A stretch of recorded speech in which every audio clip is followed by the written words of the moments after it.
UPPL দলে ভাৰতীয় জনতা পাৰ্টিক কোকৰাঝাৰ আসনখন এৰি দিবলৈ অনুৰোধ কৰিছিল।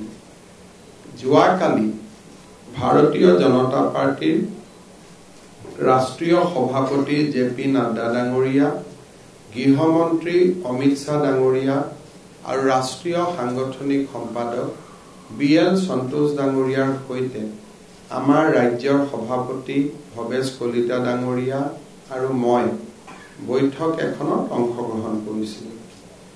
আৰু ভাৰতীয় জনতা পাৰ্টিয়ে এইবাৰ ইউপিপিএল দলক কোকৰাঝাৰ আসনখন এৰি দিয়াৰ বাবে সিদ্ধান্ত গ্ৰহণ কৰিছে।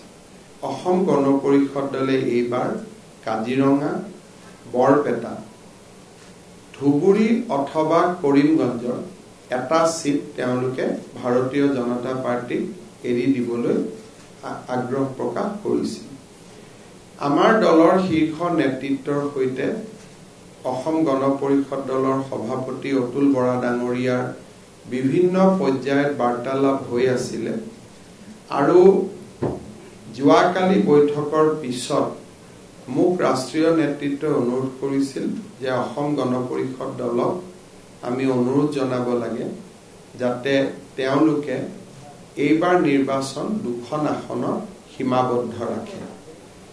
স্বাভাৱিকতে অতুল বৰা ডাঙৰীয়াও গণ পৰিষদ দলৰ কৰ্মীসকলৰ পৰা যথেষ্ট হেঁচাত আছিলে। আলোচনা হওঁতে আমাৰ কিছু সময় লাগিলে, কাৰণ সকলো দলৰে কৰ্মীৰ আশা আকাংক্ষাৰ ওপৰতে দলৰ নেতৃত্বই সিদ্ধান্ত ল'ব লাগে। যি নহওক, অমিত শ্বাহ ডাঙৰীয়াৰ একান্ত আগ্ৰহত আৰু জেপি নাড্ডা ডাঙৰীয়াৰ একান্ত আগ্ৰহত আৰু তেওঁলোকৰ সিদ্ধান্তৰ প্ৰতি সন্মান জনাই গণ পৰিষদ দলে বৰপেটা আৰু ধুবুৰী আসনখনত প্ৰতিদ্বন্দ্বিতা কৰাৰ বাবে আমি আগবঢ়োৱা প্ৰস্তাৱ স্বীকাৰ কৰিছে।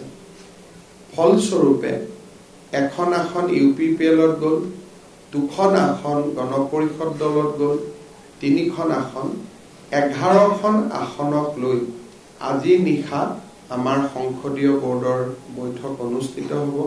ভৱেশ কলিতা ডাঙৰীয়া আৰু মই এতিয়া নতুন দিল্লীলৈ যাম আৰু সংসদীয় বোৰ্ডে হয়তো আজিও সিদ্ধান্ত ল'ব পাৰে বা আংশিক সিদ্ধান্তও ল'ব পাৰে বা পূৰ্ণ সিদ্ধান্তও ল'ব পাৰে 11খন আসনৰ ক্ষেত্ৰত।